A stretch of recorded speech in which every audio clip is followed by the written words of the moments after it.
Good morning, folks. I have a Magasock account here, and this is your update from the other side. Before I jump into the updates, I just want to say hi to all of my new followers who've joined me here after my chaotic crafting video. I personally like to leave a little white at the top. I think it just looks a little more realistic. You want it to stick on them so that they're like, whoa, and their friends are like, oh, I don't want to touch it. Okay, so make it as gross and realistic as you possibly can.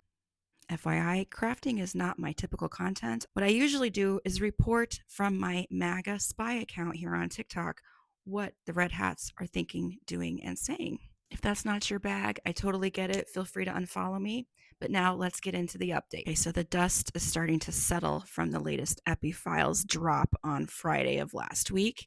And now I am starting to see more questioning. There's primarily two schools of thought, okay? There is the school of thought of people who are towing the regime line. Look at my last video in this playlist, okay?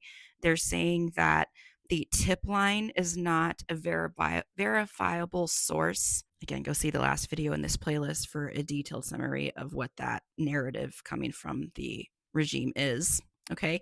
The second school of thought is people who are legitimately like, what the fuck? Very few of them have named 47 by name in their videos. I am seeing people saying, I'm done. I'm done being Republican. I'm done supporting him. They are the swamp. They're all the same on both sides. Hollywood, there's a lot of focus on Hollywood, more so than the politicians. The main theme I'm seeing over there is that the realization, and I think this is happening a little bit more even on the left too, is that this whole thing with, the files and the details, again, they're not naming specifics, but if I may make some presumptions to fill in the gaps, these revelations about Epstein and 4chan and all of that, which is totally beyond me. I don't know anything about that internet history. These revelations are making people understand that they've been played, I think, more than they knew before, in terms of, the very people who were saying, oh my God, the Democrats are doing all these horrible, horrific things when it's actually them. And they're creating this narrative as cover.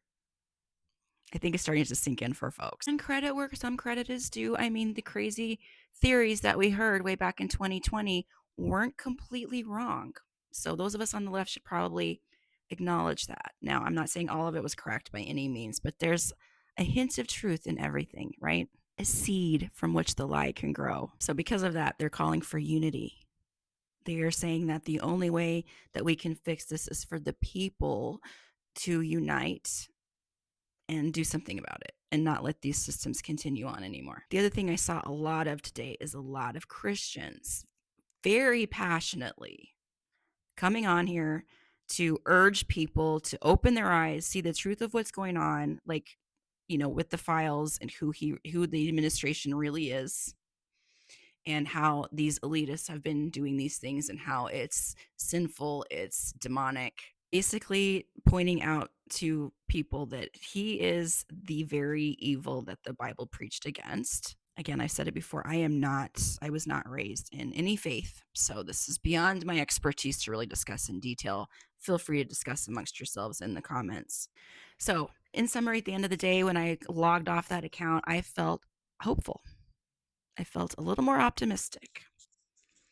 The dam is starting to break, and I think we just need to have more patience with the timeline of how long it's taking.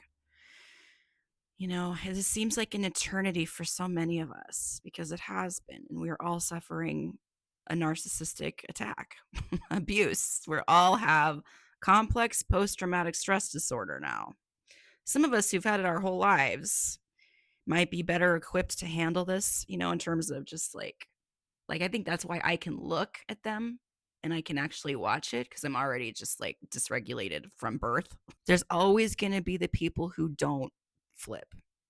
Okay. There's always going to be the ones who dig in and stick with him into the end. Okay. And also don't expect people who leave the GOP to be like, oh, I'm going to vote blue now. No, probably not. They're probably just not going to vote. But hey, a win is a win is a win. All right, that's all for today. It's going to be okay somehow, okay? Thank you for watching. Take care of yourself and enjoy the rest of your day.